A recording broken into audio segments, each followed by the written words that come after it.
Welcome back, fellow spy fans. This is Todd and Dave for another episode of Spies Like Us podcast. This week we're going to be talking about the final episode of The Americans. If you've been following along for our last couple episodes, it's been interesting, kind of just giving a taste of each episode. But the final episode kind of ties up a lot of things. So I think we should kind of maybe catch the audience up. There are just a few key things to note before we go into the details of how this episode plays out. I think there's 4. The Jenningses have a bug in, what's his name's office? Oh, Weinberger, the Secretary of Defense at the time. The FBI knows about this, and they know about it because of shit that happened in previous episodes. Right now, it's just important to know that they know that there's a bug. The Jennings don't know that the FBI knows about their bug. The other thing, that Sanford guy, the guy with the gambler debt that Elizabeth, re-recruited, or I don't know how you'd want to phrase that, but kept in the fold back in episode 7, which we noted was like pure setup. We had no idea, like, where is this going? Well, this is where it's going. He's he's got what his value is he's got information on some SDI technology. Is that what we're calling it? Missile defense. Star Wars. He works at SDI, and I guess he has information about the missile defense program that was being right. And I think this showed up in a previously on The Americans, or it shows up right at the beginning of this episode. But he has found Elizabeth a juicy fish, like an even better informant than himself, who I think we just know as the Colonel. But, it's someone in the military. It's someone that is, for whatever reason, willing to talk. So this new source of information, the Colonel, which is, by the way, the name of this episode, is someone that they want to talk to ASAP. So that's another thing. Third thing is that Nina, who works at the Russian embassy and has been flipped by Stan Beeman, has counterflipped, become a double agent, and she is now reporting back to the Residentura about the FBI's operations. So maybe that was only really 3 things. The beginning of this episode is our gambler debt guy, Samson, has been arrested, ostensibly for failure to make his child support. Yeah, of all the things to be arrested. Yeah. But the fact that he's being interrogated by Beeman suggests that they didn't arrest him for that was like an excuse to arrest him. Because Stan Beeman, Mr. Counterintelligence guy, doesn't work child support cases. Yeah, it was weird that they kind of pulled him in. Why would they even start talking to him? Where did they get the idea that he might be working with the Russians? It must be something we saw in a previous episode. But clearly they're not here to talk about child support. Although in the interrogation, Stan plays it very masterfully, which is something that I love and give plus spy points to. He could have played it 2 ways. He could have, or maybe more than 2 ways, but one way he could have played it is like, hey, listen, motherfucker, we think you're working for the Russians. You're going to talk, see? But he doesn't do that. He says, hey, look, dude, it's a problem, but whatever, we're going to work with you. How about this? Like, give me an hour to sort it out with the superiors, and we'll have you out of here. Don't even sweat it. Yeah. Comes out of that interrogation room and, says, yeah, well, I told him he'd be out in an hour. And then what you do is you let him sweat. Again, I'm not sure what they're expecting to necessarily get from him. Maybe he's not connected to the bug in Weinberger's office. But there's a later moment that I guess I'll flag just while we're on Sanford real quick, while they're preparing the sting on the Weinberger bug, Gad, who is Beeman's superior and apparently like the head of United States FBI Counterintelligence, does a last minute check of like, do you think this guy might be playing us? And Stan says, nah, this guy's a gambler, but something about him tells me he's not a bluffer. Yeah, that was a great line. Which I loafled at because, I mean, the guy, we have established he's got gambling debts, right? Mhm. So, yeah, he's, if you're psychologically profiling someone, I guess the idea is, and I don't know what his particular gambling addiction is, maybe it's just fucking slot machines or whatever. But like, if for instance it was poker, well, this guy, if you know this guy sucks at poker, then that might be a clue that while he keeps playing and keeps losing money at it, then that might give a clue on his psychological profile that he's bad at lying. Right. That's what I got on that. Where else do we need to talk about Sanford anymore? I don't think so. No, just maybe the setup for that meeting, which is what they picked up on from the bugs, I guess. Was that there was this big meeting between the Secretary of Defense and the Secretary of State, because that's going to be the main setup for this episode. Is this meeting is kind of like set up for a trap.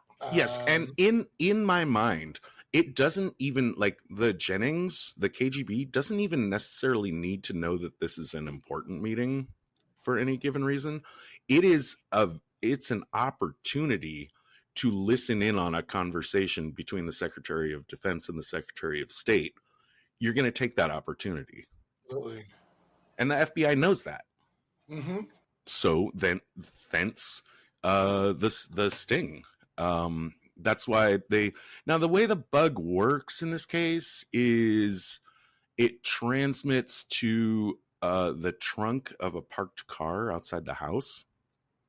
And what the FBI has figured out is that either a Soviet agent could sit in the car and listen to the conversation in real time, or there's also a tape backup in the trunk. So, or they could come by later to collect the tape. And Gad's reasoning, which I think is good, is that given that there's going to be an enormous amount of security around there during the meeting, the KGB wouldn't be silly enough to try to get into the car and listen to the conversation real time. His idea is that they're going to come and get the tape, and that they're going to want to get the tape right after the meeting is done. Right. And that's why I think he amasses like so much force here. Because in a lot of cases where, like, if you had a suspicion of where you thought like you could catch someone with their pants down, like maybe you just, if it's a 10% chance or a 20% chance, like maybe you only send like a guy or two out just in case. But he's so sure that someone is going to come to this car and collect this tape at a certain given time. That feels solid enough for him to, like, bring out what, like, I don't know, does it look like 30 agents and maybe have previously alerted the police kind of stuff? Well, this is definitely a big opportunity for anybody that would be a mole, right? Did you want to bring up Nina becoming a double agent, or should we just go to the main op? I thought we could talk about, because there's the other operation, this other juicy fish that's been dangled in front of them, which is the opportunity to talk to the colonel.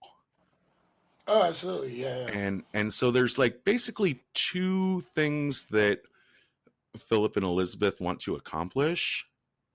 There's going to be some back and forth with them and some weird stuff about like who's doing which job, and a lot of discussion about which one puts them most at risk. And everyone, including Claudia, their Margot Martindale handler, and Philip and Elizabeth, they really think the colonel is the op out of the two, that's the one they think might be the trap.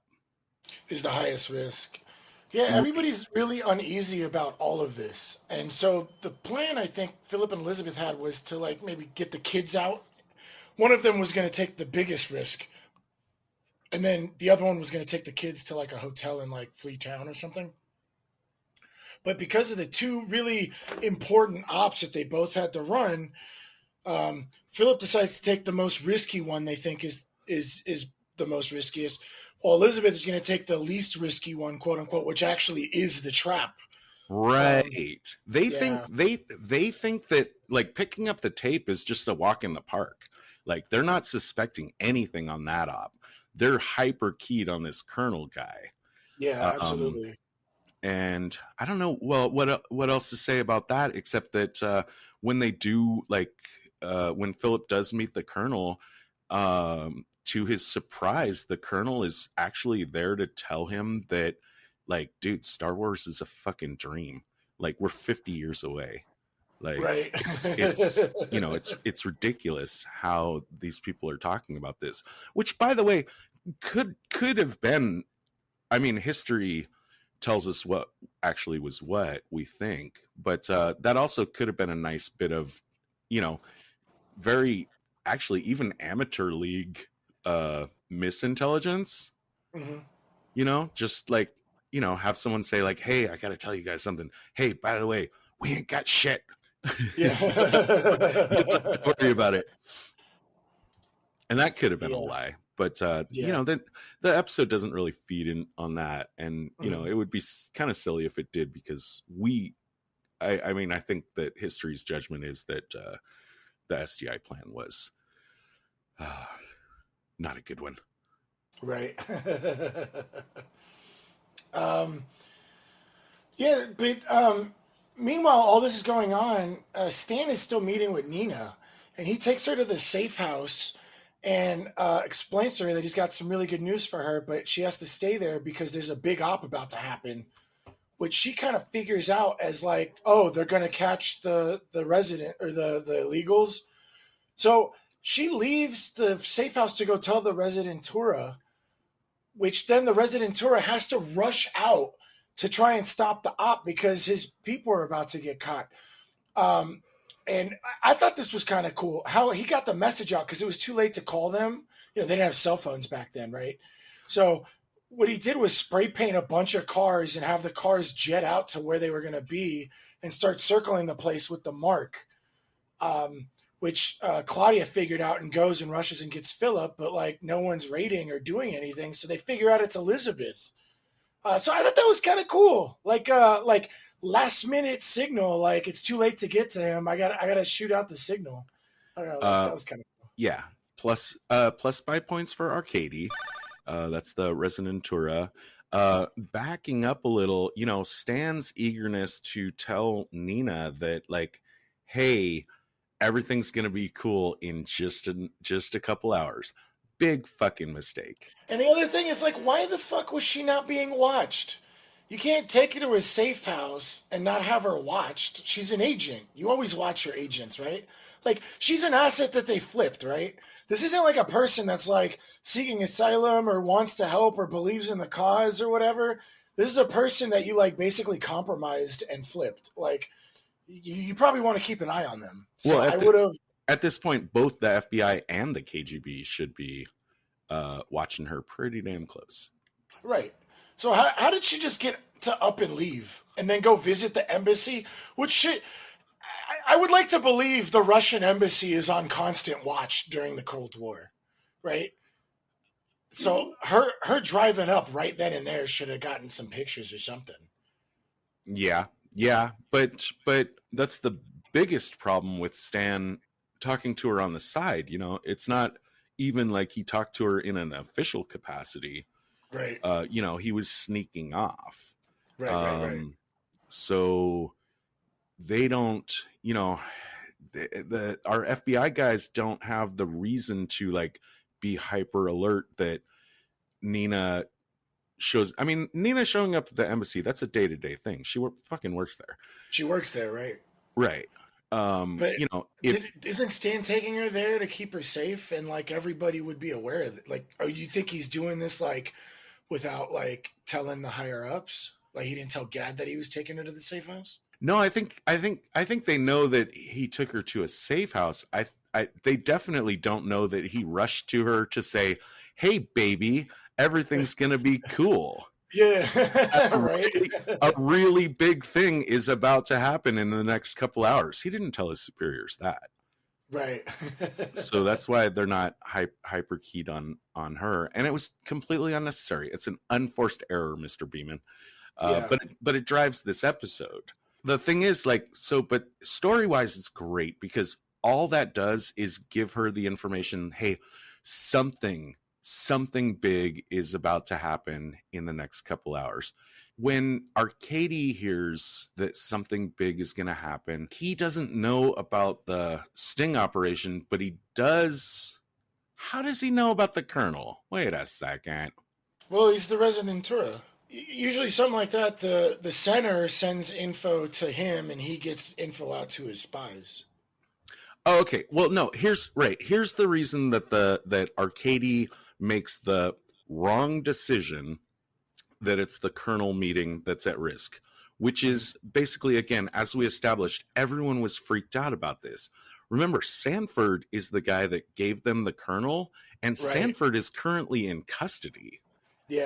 And nobody, like, sorry to say, but like everyone in this show that meets Sanford for 30 seconds immediately identifies this as a milquetoast motherfucker that will flip over and show his belly like at the slightest provocation. He's a damp Kleenex Yeah. of a guy. So that's Right. why they're so worried. Mhm. But they turn out to be mistaken, and so the signal goes to the wrong place. Even though, I agree. Like Arcady thinking on his feet. It's another case of this thing where, like, now that we are in an age of cell phones, you would never have to have this situation. Right. I did check. Cell phones did exist at this point, but they were fucking huge, and Yeah, like not those drug dealers ones from the 80s. not a lot of people had them. And So it would look suspicious for two middle class people to have them. I'm not sure it would look suspicious for like high-end travel agent people to have them, but Oh, Philip's that's not true. going. But Philip's not going there as himself, Right. right? Right. Yeah. So yeah, that's the whole like the clever mix-up thing about this episode, which I thoroughly enjoyed. Mhm. It wasn't quite like remember it in the end of Silence of the Lambs where she's knocking on the door of the house, and we also see all the FBI getting ready to storm in somewhere, and then all of a sudden we realize it's a different house. It wasn't Uh-huh. quite that level of cool, but it was pretty cool. Yeah. I enjoyed it. Before we get off the Colonel, which I think we can at this point, I just want to mention that they met at a park bench. Yeah, it was great. And they also, right, I'm always going to flag a park bench. And they had actually a little nice joke about code phrases. Did you catch this? When, because we got to have code phrases, right? To Yeah. make sure we establish, like, am I talking to the right person? Because otherwise you Right. accidentally end up having a 10-minute conversation about SDI technology and KGB moles with some lady that was actually just there to fucking buy ice cream and was too polite to like. So that's why we have code phrases, right? Mhm. But the cool one is there's a little joke here. Philip comes up and he says the future's bright, and the colonel says, "Is that what I picked?" Oh, I'm sorry. I wasn't thinking. Yeah. One of the things I really liked, I've noticed just from the series, and especially in this, the Jennings, when they kind of go out, they're always in some kind of disguise. And especially something like this, where they're going to meet with somebody of such like high profile. Um, so if they're spotted and have to run like they did, they're not going to get a great look at them.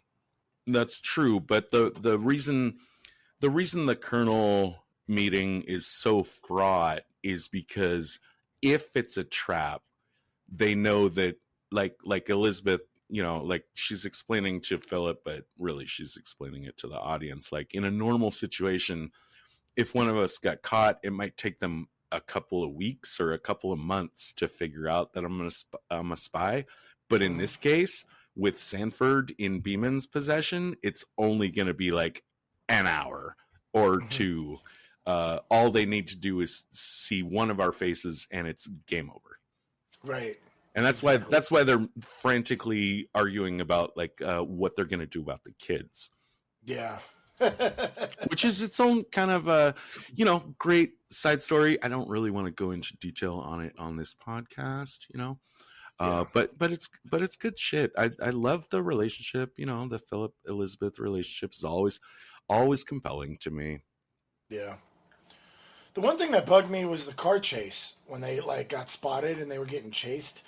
I don't know that they could actually gotten away from this. Well, at least not from what we're shown. Like usually when you get away from a car chase, there's like a safe house or like a safe garage, and they do pull into a garage. But I mean, they were kind of had some heat on their tail, and I don't. I guess this wasn't a time of the helicopters, maybe, but it just kind of. I wasn't sure if they could have gotten away from this, but it was a fun car chase. I liked it. It was a good time. If you're gonna put this is my opinion, if you're gonna do a season finale of this kind of series, this is your time where you can get away with a fucking car chase, Yeah. and not lose me as an audience, and Yeah. not have me say like, fuck. um Having said that, like I love the GTA that they pull off here, of driving into the car, quick disguise change, dropping their wigs, you get the prints, I'll get the car. Every intersection where he sees you see a cop going right, he puts on his Mm, blinkers saying he wants to go left. yeah. um yeah, it was. You're right. You're right. That's a lot of heat for them to drop. Right. It There were, really I mean, is. like especially the two-part car barricade for them to run through, and yeah, but whatever. But anyway, the whole mission's botched, and Stan has to go tell Nina that he can't extradite her. And I thought Nina did really good playing werewolf. She had just rushed back from the resident tour and pretended to take a bath. And he tells her, and so she's obviously going to be disappointed. And she's like, I can't go back there, Stan. You got to help me. Like she does plays like terrified when she knows she's fine because she's already flipped herself flipped back to the KGB to where she's helping the resident tour. Well, I think she's playing both sides at this point, but regardless, I really liked her performance of, oh, I can't go back there, Stan. You got to save me. He's like, oh, don't worry, I'll take care of it. Don't worry, baby, I'll take care of it. Yeah, I thought that was really good. This is the point. This is the point where even though our last episode we talked about episode 7 where Stan made the mistake, I would say, of sleeping with Nina, and she accepted his advances, and does at all times seem to be playing absolutely like enamored of this guy and in Yeah, love with him, which at this point is really, if she's playing high level werewolf, which I'm not sure she is, but if she is, she is doing it well, and with the romantic angle I think is good. I think that like when it comes down to this kind of situation of let's see, a handler and a unwitting, or not an unwitting, but an asset under duress, let's say. yeah, yeah. I'd say if those two people get romantically entangled, I think the power shift has gone more into the favor of the Nina character Oh, absolutely. than the Stan situation, right? Yeah, absolutely. Um, like, no, I completely agree. Because at first, well, first of all, they flipped her based on compromise. So like he's already got her like in a tight spot. Now that they're sleeping together, she could blackmail him. She could probably throw him under the bus. But that's probably why Gad gave him the special house. I don't know if you remember this, but like Gad, he was like, here's some keys, to the Dodge, Right. don't Yeah. crash it, Right. I believe it. because and Gad probably did that on purpose specifically because of the situation. That way Nina couldn't have the power shift. But regardless, she does have the power shift because it looks like Stan thinks that it's a real relationship between the two of them. And I'm I sure this mean, has happened in real life. You know what I mean? I'm Where, sure. I'm sure all the yeah, time. And I'm not sure that I don't think I ever found out whether or not her affection for Stan was real. But either way, it is plus spy points for her because, having that person that's got you under their control, um, and that you're at the mercy of, even if mhm, they have your best intentions in mind or not, like having them be in love with you, and especially having them truly believe that you're in love with them, right. that's power. That's a very important soft power that reinforces their motivation to keep you safe. Absolutely. And the fact she doesn't like flip out or spook is Yeah. also good spy points when she finds out that she's, okay, I told you, I told you it was going to all be over in a couple hours. Oh, sorry, I was wrong. And she doesn't freak out about it. She still says, like, I think, that she's, I trust you. Yeah. And that's the good play. That's the right play. Right, right, right. That was the main up, but I know this is kind of really tiny in this episode that had more set up previously, but Claudia, played by Margot Martindale, actually has like kind of cool assassination that I wanted to break down. Um, in one of the previous episodes, the CIA assassinated 3 KGB officials in Moscow, including General Zhukov, which was not only Elizabeth's mentor, but Claudia's lover, apparently. And so Claudia decided to take revenge on the person responsible for the assassinations. And I just want to go over this real quick, like step by step. She dresses up like an old lady, pretending that she needs to get into the neighbor's house because she's like the aunt, like down the hall, where it's like very unassuming or whatever. And so the guy's already spooked. He's obviously a professional agent, so he's not going to just let anybody in his door. But what he does is like, okay, I'll call them. Oh, here's their number. And he calls them. And of course, I guarantee you the number is probably going to someone at the center. It's somebody she knows. And then they say, oh, I got to talk to her. And so he lets them in. He lets her in, but he's still got his gun and he's watching her. And she waits for the right moment. So this is where it starts. They find a way to get her in the room, and he's standing there watching her like someone that, very good self-defense techniques, paying attention. She waits for the 1 second, like the split second that he semi lets his guard down, and she pulls out a taser from her pocket and shoots him with the taser. I don't know if these type of tasers exist back then. I want to look this up because what is this, mid 80s? Did they have taser? I'm sure they had like the ones that you could like touch with them, but this is the one that shot the needles out from like a distance. I don't know that they had these back then. Oh no, for sure, for sure. This was around when they first showed up. I remember this. I remember Oh, when tasers were like in the news. The the one ones with with the the little needles the little that shot. wires that come Yeah, out. yeah, yeah. Yeah, Oh, yeah, okay. yeah, yeah. Well, so her first move is to hit him with that to incapacitate him. As he's on the floor being like electrocuted, she takes out a syringe and shoots him with like a drug. She then says, "You're gonna die in this drug. You won't be able to move for 20 minutes with this like drug, which is 10 minutes more than you'll be here." Because she goes down with like a scalpel and just cuts him in the throat like slowly, and then for the next 10 minutes pulls out a picture of Zukov and tells him about the story about when she met him. It's just like perfect revenge moment for her. But I just like the way that step by step she pulled off this hit. Um, Not that hits are great and that she should be applauded for this, but I thought it was really well, especially since she's dealing with a professional agent, that's already on guard. So I thought it was well done. I don't know. What did you think? I both liked and hated this scene. I liked it because I liked it because I like Martindale, you know, Yeah. and seeing her be so like get a chance. I mean, she's sold us on this story of Yeah. her being a badass, right?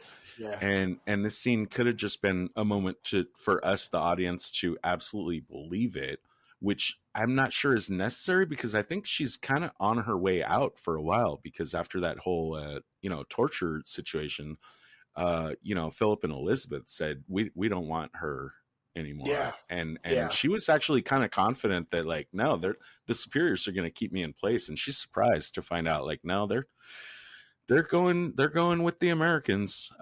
You're gonna be on your way out. And I don't think we're done with her in this show, but here's what I don't like about it.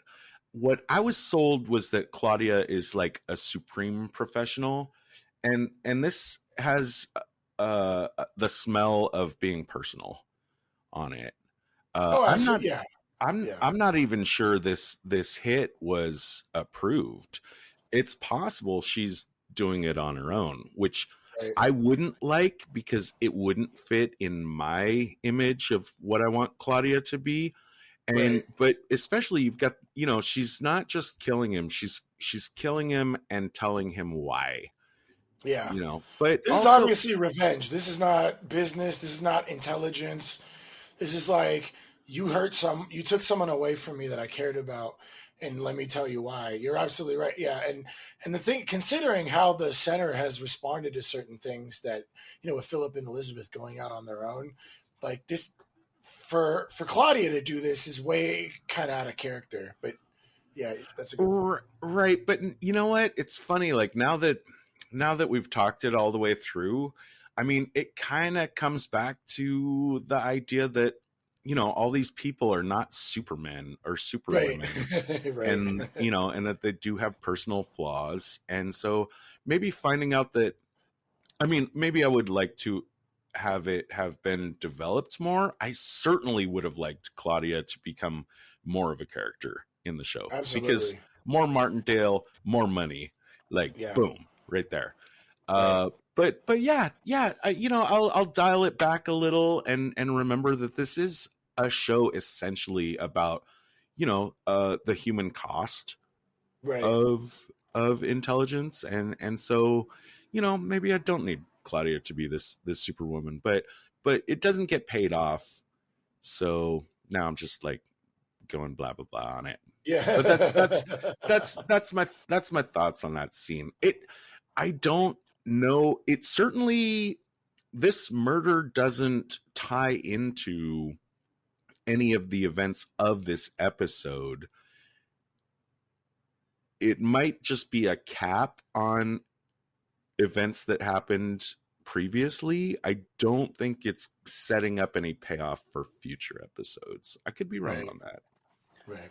I would be happy to find out that I was wrong about that. One of the Um things that I think is payoff for future episodes, though, this isn't like a big part of this episode, but I think is kind of like a little ember in the forest. Uh, Paige catches Elizabeth in the basement in the middle of the night and is a little suspicious of it. And so while Philip and Elizabeth are on this op and have to be gone, uh, the neighbors will have to take care of Paige and Kevin. Kevin's the son, and uh, Paige is super suspicious of this moment where the mom in the middle of the night was in the basement. She's like, "What are you doing?" And she's like, "Oh, I was folding clothes, or well, I was doing laundry." I don't hear the laundry machine. She was like, "I was folding clothes." Anyway, like, why don't you go to bed? Anyway, one of the things that I liked about this moment is Paige kind of shows some promise, or I guess inheriting the spy DNA. When she's well said, well said. yeah, while she's at the Beemans, she's like, "Oh, I should go get my homework," because they're gonna spend the night. So she takes the opportunity when the house is empty to go get her homework, and then goes down to the basement and doesn't see anything except for folded clothes. and as you've been watching the show, they have secret panels and stuff in the basement. But Yeah, pages I kind of the laundry room. I love the laundry room. yeah. There's so many cute little panels and stuff, but I just love number one that we're starting to see the potential that Paige has, and number two we're starting to see the perfection as far as agents go that Elizabeth and Philip can be, and the fact that Elizabeth made sure to have folded clothes in the laundry rooms in case Paige ever got suspicious, which I thought was perfect. But that's how the episode ends, and it was nice, like oh, see you next season type of thing. I thought it was a nice note to end on. All right. So in closing it out, I'm gonna do a double deviation. I'm gonna try to keep it short. Number one is this like Battlestar Galactica had been on previously. I remember some other shows, like a lot of shows, like all of a sudden it became just this habit of like ending a TV episode with a music montage. And the first like 10 times I saw one, I was like, this is fucking great. Like they'll just play you a song, and we'll get to see all the characters, and there's no dialogue, but we just get to see them like doing physical stuff, kind of introspecting, kind of thinking about what these moments have meant to them, what the future might be. Like it was really cool. Like again, like the first 10 times I saw it, eventually I started getting tired of it. But here we get one. And okay, that's the first part of my diversion from talking about tradecraft. I want to talk specifically about this song, Games Without Frontiers by Peter Gabriel. When I first got in, I did have a pretty strong Peter Gabriel period. There was 5 or 6 years when I was all about this man. But it started with like right after he came out with Big Time on MTV. It was a huge hit, had all the claymation and stuff. I was like, ooh, let's listen to some of this shit. And it's fucking weird. And I specifically remember, dude, Games Without Frontiers was one of the songs on this album that really, really challenged me as far as trying to figure out, like, why do I care? Like, it's just a song about little kids running around, climbing in trees and shouting rude names at each other, and like who's playing with who. And I, like, as someone that was coming into Peter Gabriel and really starting to appreciate the depth of his work, this song, like, its meaning or importance like escaped me for a long time, until like I think it took me, like, I don't know, it was many years before I finally realized, like, this is a fucking song about the Cold War. like it really is. As far as like Adolf builds a bonfire, Enrico plays with it. He's calling out people in like Gabriel's calling out different nations and calling bullshit on them in a very like Greek comedy kind of way that I love. And so if you I don't know, the song went from being meaningless to me for like 4 or 5 years to eventually becoming one of my favorite Peter Gabriel songs. What we see during the montage is Martha is married to Philip now, but she has to keep it a secret. She's very happy about being able to put on her wedding ring after coming home from work. She can only wear it at home. Sanford's still in FBI custody. He's now talking to Gad about the colonel. Nina is still in play. And, oh, yeah, that's right, Elizabeth got shot during that. She took a bullet during that escape. And what they're going to do is they need to play off a reason that Stan Beeman, their next door FBI neighbor, can't know that Elizabeth's been shot. So they're going to make up a story about she's got a sick, her mother or something. and that they need to visit, and I need to go with her, and can you take care of the kids? And Stan's like, sure, because Stan's a fucking dope guy who doesn't suspect anything. Okay, so Stan is, by all appearances, actually in love with Nina. And he's also been working like fucking like crazy hours. Like his marriage is in crisis, downfall. At this point, or during this episode, he's gonna try to make a peace offering to his wife with 8 days right on the beach in the Bahamas. Expensive ass vacation as fuck, which she mentions, right? And eventually she's going to turn him down. She's going to say, I see what this is. This is not a big enough bouquet of roses to make up for your transgressions. But what I wanted to point out was, when she mentions how expensive it was, he says, it's okay. Philip got us a rate. Yeah. Okay, now Philip's cover is travel agency, right? Yeah. Okay. Dude, if I'm Philip, I'm offering Stan Beeman deals on vacations like left and right, motherfucker. Like anything to get him out of town and out of my biznatch. Absolutely. Yeah, I'd be showing up like, hey, look, 12 days in Mexico. Dude, fucking, dude, you want to go to Vietnam? Check it out. I got a deal for you. That's just something that occurred to me that I thought was kind of fun, but also made sense, yeah, you would definitely have this, if you have this cover story that could also include getting this FBI guy out of fucking country, do that shit.